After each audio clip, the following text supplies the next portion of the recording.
can find it by searching Angela White Why gets did you emotional cry? after cream pie. So it was my Fucking love that headline. We're not talking Yeah, about it cream was- pie at the diner. It was covered in the New York Post, in Melmac. There's been a lot of coverage on Vice. It was my most viral scene, and it was a very intimate scene with Manuel. We'd worked together a lot, and we just built such incredible chemistry.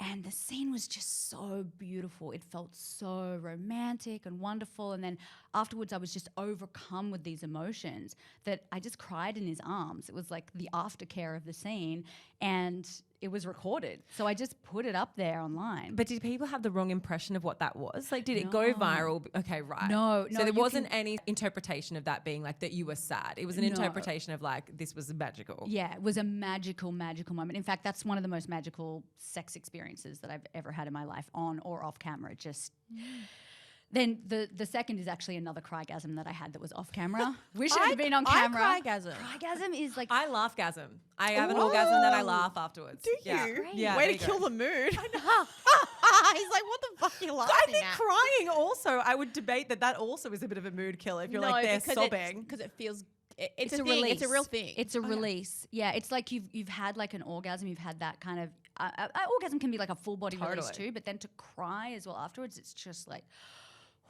it just feels so good. Okay, so what was the second one then? When you're like, Okay. I'm in my crygasm era. It was actually my first gangbang.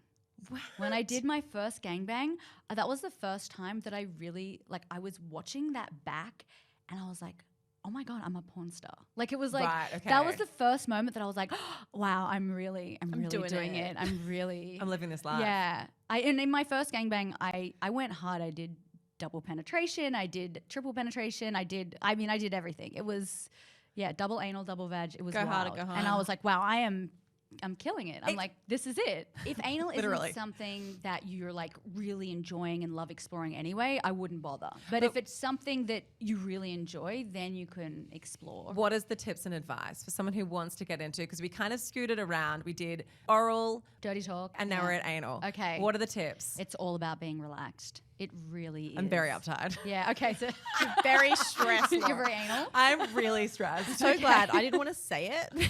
I'm pretty anal. Yeah, you Except can't. without it. Yeah, you're just, your asshole is clenched. Yeah. Yeah, and your asshole and your jaw are connected. So if you're clenching your jaw, That your is arsehole is gonna so be clenched. interesting. So you need to be completely relaxed. Relax your jaw. I also recommend the best way to do anal is to do it on your own first, because having any external pressure of somebody wanting to get in there or be involved, it's just not conducive to like full relaxation. I think anal play should begin on your own. And I think start small. And sometimes you have to go small for a while before you're ready to even take a second finger. And there's no shame in that. It takes time. Laura just walks in, she goes, try and put it in. It's not going in, walks away. But this is the thing. If you're the person that says, I can't do it, there's always people who are like, you just haven't tried this one thing. Try it a bit more and then you can finally get there.